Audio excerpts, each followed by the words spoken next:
the win over Purdue, because we've had a lot of debate about this, where they would end up. I think they're in the long run, but I usually do this. I usually penalize teams with the minute they lose. It's kind of that devastating blow. So they are just on the outside winning in. But I think when a win over Purdue, and I think some of the other games that will unfold this weekend, I do think eventually they will get in the playoff. Pate, do you agree with that Indiana, because of all that carnage and all these 3-loss teams in the SEC, that all they need to do is beat Purdue and they will be in? Yeah, but they're still in for me. I'm always the one defending Indiana. Danny's the one throwing them under the bus. That's been well established. I think that as of last week, I was, about 30 yards to the left or right of you guys. I was in that other studio with Cannell, and we were talking about this, and I was the one who actually thought, hey, if they lose by 1 or 100 against Ohio State, they're going to be out. I could not have foreseen what was going to happen elsewhere in the country Saturday. So they did lose handedly. I still think they're in. They would have to screw this thing up fantastically against Purdue to be out. So I can't believe it played out that thoroughly in Indiana's favor, that even after a 38-15 loss, and by the way, Ohio State 2 more red zone trips where they come away with 0 points. They could have hung half 100 on them just as easily as they did 38. After all that, it looks like they're going to get their wish, and deservedly so. I'm not going to have much of an issue with this, because elsewhere, teams have removed benefit of the doubt that they would have gotten from their strength of schedule because they messed around and didn't actually win the games. And contrary to the allegation that's thrown my way sometimes, winning the games still is of utmost importance. It's not the only thing that matters in the equation, in the little blender that we do rankings in, but it is the most important thing. Well, Texas A&M was one of those teams that did not win their game, but still control their own fate here. If they beat Texas this week, they're in the SEC championship game, opportunity to play their way into the playoff. When all is said and done, Josh, how many SEC teams with 3 losses could get into this thing? It can't be more than 1. May not be 1, but it can't be more than 1.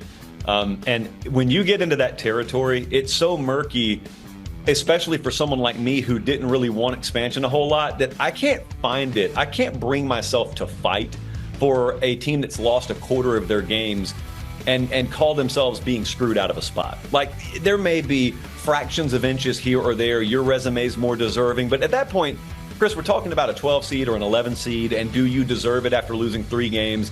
Everyone in that conversation is going to be horribly flawed. And so I think maybe 1 gets in. But you mentioned A&M. The most fascinating concept there is if they win this Saturday and they go and face Georgia as a 9-3 team and they lose that game.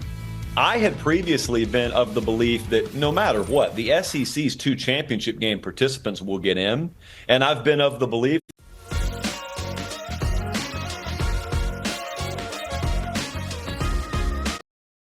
Cannell agreed with me last week. We've been of the belief that you shouldn't be penalized for losing your conference title game. But here's the caveat to that.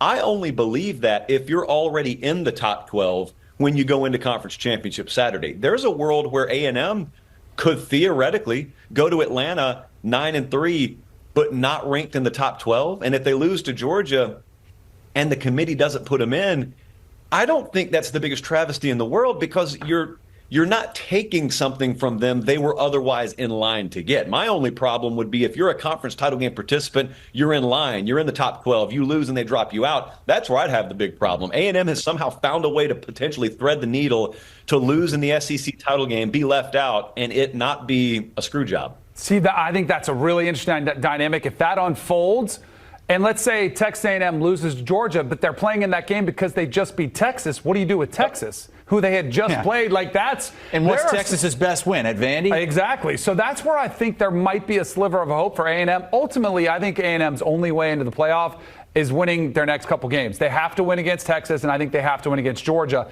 I do think if they lose to Georgia, they're out. But then does that mean Texas is out also? And then who takes their spot? So it is going to be some wild scenarios. Fascinating. And imagine some people around here, some of them on that screen, but they're over there are the ones that said they would not enjoy this season with 12 teams. Oh, hold on. Okay. No one pushes back on him. They're too scared to push back on him on the internet. Listen, there is nobody, me or anyone else, who said regular season wouldn't matter when the playoff was instituted. We put degrees, we put layers in there. There would be pieces of it that mattered less. And I also said, which you know to be true, but the viewing public doesn't yet, so I'll inform them, that it would take 3 or 4 years into this new experiment before the new normal was in place. We're not through the new normal yet. We can't even assess the damage because the still coming through. So that's what's going to happen. It's going to get worse, like down the road, and it's not going to be any fun. Look at Danny. Did you get the upper hand on Pate in this? I think I did. I think I dunked on him. I'm